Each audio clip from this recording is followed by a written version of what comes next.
think one of the hardest parts about going through a betrayal isn't necessarily the healing or the overcoming the actual betrayal, because at the end of the day, it says more about them than it does about you. But I think the hardest part is the aftermath and the letting of somebody else in. And it's not just in a romantic way. I don't feel like I can trust my friends. I don't feel like I trust my family. I sometimes don't even feel like I can trust myself. Because when you deny your intuition and you're made feel like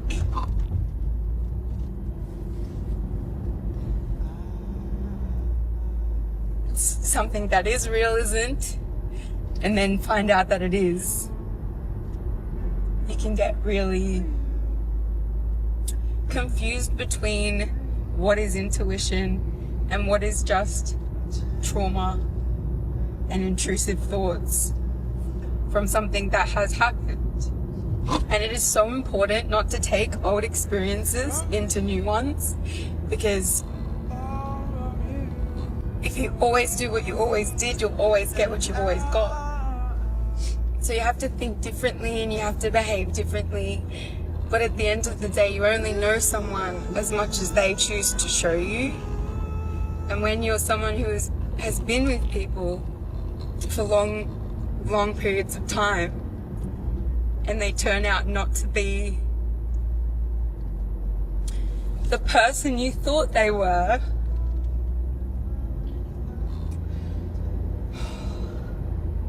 it can be really tricky to trust or think that anybody else would want to be good or treat you well. Because when somebody does something like that and it's in no way a retaliation of anything you've done, and it comes out of nowhere, and it's very contradicting to what they're saying and what they're doing in front of your face, it can really mess up the way you perceive everything. And I think that is the hardest part. One thing I hate about myself is that I will get obsessed with a guy who does not like me. And this guy does not like me. And realistically, like, if I'm being honest with myself, I don't like him that much. Like, he hardly gives me conversation. And when we talk, it's really so surface level. But now he's all I think about. And it's really annoying because I could never see us together. That would just never work. So This one's my favorite. Women are genuinely, sincerely, medically confused about how men are living full, happy, productive lives without a woman in them. Like we're supposed to be in a corner somewhere rocking back and forth because nobody swiped right. Fellas, they really thought we couldn't boil pasta without them. Let's talk about it. Girls are so annoyed by the fact that guys don't come up to them, that like exactly what you guys are saying. They're like, it's so annoying. What's happened with the culture where like guys don't walk up to you and say something? But would it be different if a girl kept smiling at you and you're like, oh, okay, like you could tell she's interested? Yeah, if I felt like I had it, if I had it in, then, you know, maybe you'd be more confident going up and speaking to him. Yeah, like if I made eye contact a few times and I can see there's a vibe there, then it's like, okay. But if I can't establish there's a little something beforehand, it's like, it's a little... Yeah, because I think that's when the girls get more pissed, because they're like, we were making eye contact all night at a bar and then you just like never came over and then we left. That's fair. That's fair. Oh my god, I think things are so much worse than I thought. This was a comment left on a video I made about approaching a woman in public in a very respectful way, potentially trying to meet someone new. High risk, no reward. What is the reward that you are expecting exactly? 790 people liked this comment. So I want to understand, what kind of reward are you looking for? Because if the reward is one thing only, that the girl has to say yes, then yes, the risk is high. Very uncertain. But that is not the reward. That was never the reward. The reward is that you stop being the kind of person who sees something they want and does absolutely nothing about it. And that's not just about women. It applies to everything in life. Where I'm from, if a man doesn't speak first, he's not considered brave. He's someone who needs a little push, like a child. So baby, consider this to be your push. And the only risk is being uncomfortable for 30 seconds. The reward is you stop living like a spectator your whole life. I think that's a good deal. She asked the question like it's a National Geographic documentary. How are they surviving out there? Like we're in the wild without shelter. Ma'am, we have a fridge, a gym membership, and a 401k. We're fine. I was opening mail and my 5-year-old came up to me and she goes, "What are you doing?" And I'm like, "I'm looking at bills." And she goes, "What do you have bills for?" And I explained bills to her and she goes, "The girlies shouldn't have bills." And I had to put my bills down and sit down. That little is right. Why do I have bills? I'm just a girl. If you want to teach your daughter that the girlies don't pay the bills and the girlies shouldn't have to pay the bills, I have no problem with that. But then you also have to teach your daughter to be feminine, to not follow a boss babe path, to prioritize when she is young and beautiful and at her prime, to prioritize finding that husband and that family. There's a lot that goes with that to ensure that then the girlies don't pay the bills. I just wanted to tell you I put myself back on a dating app. You just might get lucky and run into a nice man. That's all I'm saying. And I've gathered all of this love since I was in high school. Welcome to the channel, friends. Today, let's take a closer look at why women continue to divorce their husbands only to bitterly regret it afterward. And what's the value of an older woman on dating apps? But first, I'm counting on your support with a like and subscription. They're confused because the script said we'd fall apart without them. We didn't. We built better lives, quieter lives, richer lives. The confusion isn't our problem. It's a software update they haven't installed yet. Something so sad is that I just don't know if I'm ever going to trust men ever again in my life. Like, I've talked to so many of my girlfriends about this recently, and I just feel like a man could literally show me proof of something he is saying. Like, there could be proof that it's not a lie, and I still wouldn't believe it. I just don't trust any of them. Not one. And I was ranting about this with my friend, and they were like, literally same. Like, it's just not safe out here. You just can't trust any of them. Like, you think that you can, and without a doubt, something happens. And look, like, obviously I know there are trustworthy men out there, okay? But it's really hard to, like, actually trust anything that comes out of a man's mouth at this point. Because when it happens over and over and over, where, like, you think you can trust somebody, and they prove you wrong, and they prove you wrong, and they prove you wrong, you get to a point where you're like, yeah, I don't believe anything that any of you say. And I don't want to be that person. I don't like being a pessimistic person, but, like, unfortunately, the proof shows that you can't trust them.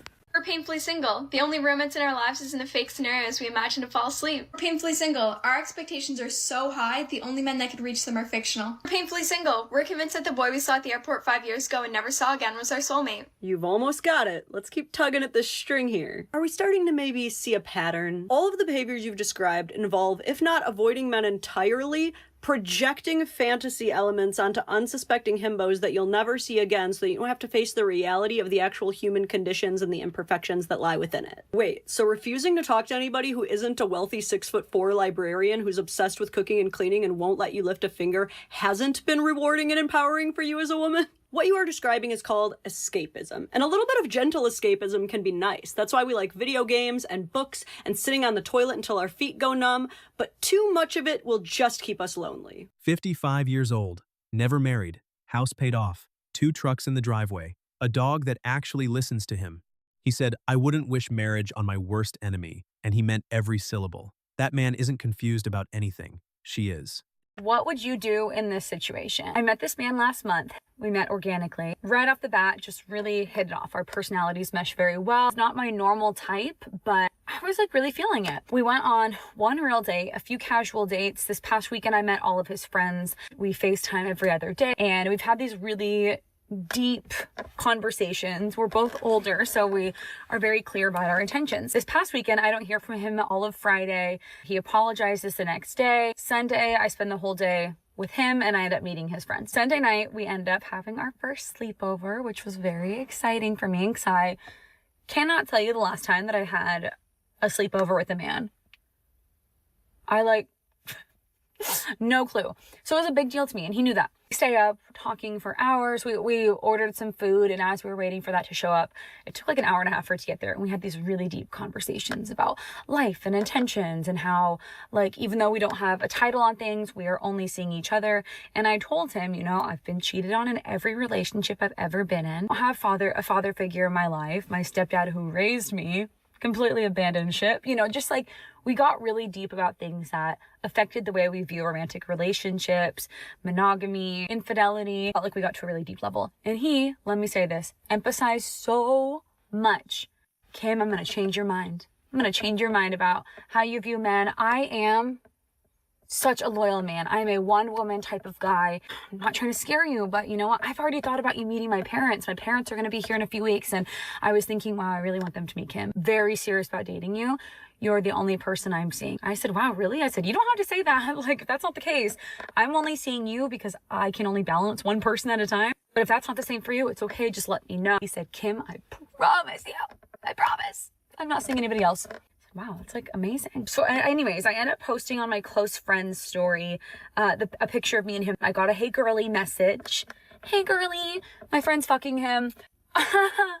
Sure enough, I send the screenshot to him. He doesn't deny it, doesn't apologize. I say in the message to him, again, I want to reiterate, I don't care that you are talking to other people. We're very new, but I do care about being lied to. It's not okay. Like, I wanted you just to be honest, not lie. And then I got a double text this morning from him. So part of me is like, I have a hard time finding somebody that I'm physically and emotionally attracted to. And he's one of those people. But do I accept that shitty behavior? Like, because we're so new, it's like, why are we already having issues about honesty? Like, this is when being honest should be easiest, in my opinion. What would you do? Do I stay with him? Do I cut him loose? Right now I haven't responded, so I don't know. Oh, so frustrating. His apartment is clean. His fridge is stocked. His bills are paid 2 weeks early. No one's yelling at him for leaving the toilet seat up. The man is at peace, and it's apparently a crisis for women everywhere. She heard I'm complete on my own and took it as a personal attack. That sentence wasn't about you. It was never about you. That's the part that stings. I really think men have the pick of the litter. They do, because there are so many pretty single girls out there. And then when you look at the ratio of single pretty women to single pretty men, or like good looking men, girls, men, okay? That's how it is. Anyway, that's just my thought of the day. And there's so many other things that men have it easy with. And this is just me complaining. Okay, bye. She says that men have the pick of the litter because there are so many single pretty women. Honey, most of the single pretty women are crazy, okay? So they're crazy, they're ingrates, they're spoiled. We show them on this show all the time. They have inflated egos. They treat men like shit. They're trying to trap you in some gold digger bullshit. They are they like single and pretty, like who cares? Passport full, carry on only, window seat. No arguments about the itinerary. No meltdown because the hotel doesn't have a bathtub. Just a man, a boarding pass, and the specific kind of quiet that costs $0 and zero drama. Gentlemen, if you're in your 40s and you're single, your dating value market is at an all-time high. And I'm not saying this just to hype you up, but I have spoken to a lot of my clients who are 40 plus and they don't see their own value. Here are some problems that I see. Number one, you focused on your increasing age when the woman hasn't. If you're young at heart, you can be 70 and still find a catch. In therapy, I call this a limiting self-belief or age excuses, to be blunt. Secondly, you're over 40, but you're just done with all the BS. You have just been through so much that now you have this overreactive BS radar. And lastly, if you're 40, single, unmarried, or divorced, women will wonder if you are traumatized. Make sure you call it out and set your intentions clearly and confidently. What do? Whatever we want, whenever we want, with whoever we want, for however long we want. The confusion is that she can't imagine happiness without external validation. He can't imagine happiness with it. Just when you think that men can't shock you anymore, they do. I have another dating story for you guys. I'm single, New York City, somewhat dating, trying to give Hinge a chance here and there, right? Because a lot of people I know have met their partners on there. So here and there, I'll go on a Hinge date. Here's my latest story. It's pretty ridiculous. I matched with a guy on Hinge. He's super into me, like from the very first message. He's like making jokes about future husband. He's planning the date very quickly. No problem. Wasn't a red flag at the time, but he definitely was like showing a lot of interest, okay? And I was like, okay, we're always cautious with that, okay? We go on a date and he had texted me every day prior. He planned the date. He was very communicative. Spent like 3 hours together, got drinks. It was a good date. I had a good time. I liked a lot of things about him, but I also didn't like certain things about him. And I just wasn't sure if I liked the guy or not. Throughout the whole date, he was very much showing a lot of interest in me, talking already about future hangs, and not a lot of red flags really for me, other than the fact that he just really liked me already. And I even addressed that. And I was like, why are you so into me? Like, you don't know me. And, a drink or two and the filter's really, really gone with me. So I just say what I think. I don't care. Like, I'm at a point where I have nothing to hide from these men, and I don't care about how I'm gonna come off or what they think of me. Like, I'm just looking for a husband, and that's that. And if you're not him, goodbye. Like, the earlier we can part ways, the better, He said all these things like, I'm just looking for a relationship. I really like your vibe, this and that. I really want to have a family, like wholesome stuff. I'm going into too much detail. Anyways, he texts me immediately after we parted ways that night, being like, I had a great time and I want to see you again. And I was like, cool, same. And then he texts me in the morning again. He's like, let's go on a dinner date this week. We made plans. He made a res for the next day. The next day rolls around. He texts me and tells me that he was up all night with like a stomach problem and feeling really, really sick. So I was like, okay, assume you need to cancel the date. He's like, yes, I'm so sorry. I cannot tell you how annoyed I am. He was so distraught and remorseful. And I was like, it's all good. Feel better. We'll reschedule. He's like, yes, I definitely don't want to cancel. I want to reschedule. I'm like, damn, this guy, like, not your typical Hinge man. Like, he was putting in a lot of effort, communicating, being very interested. And, that's going straight to my motherfucking head. Maybe there's some potential here. He texts me pretty much every day for the rest of that week. We agreed on a day to reschedule that date for. And then a couple days after that, like while we were texting, he even confirmed. He's like, are we still on for Sunday? I was like, yes. He's like, awesome, just making sure. So our dinner date is Sunday, and we texted Friday night. I went to bed. All of Saturday goes by. I don't hear from him. Like, okay, I guess he got busy. Slightly out of character. The man's been texting me every day since we matched on Hinge. Sunday rolls around. Nothing. Once it was already like noon on Sunday, I was like, it's not looking good for me. I'm like, okay, the text might come, right? And the day is just going by. It's 3 p.m. I'm like, this date is not happening. I'm getting ghosted. I'm getting stood up by this fucking man. Guys, I was shook. I didn't hear from him. Did not hear from him. And I am left so confused. And like, this is what I mean when I say you think they can't shock you anymore. And I was utterly shocked. I'm like, these men, they are performers. They are actors. They like, what? What do you mean? You can't just have canceled the date if you didn't want to go on it?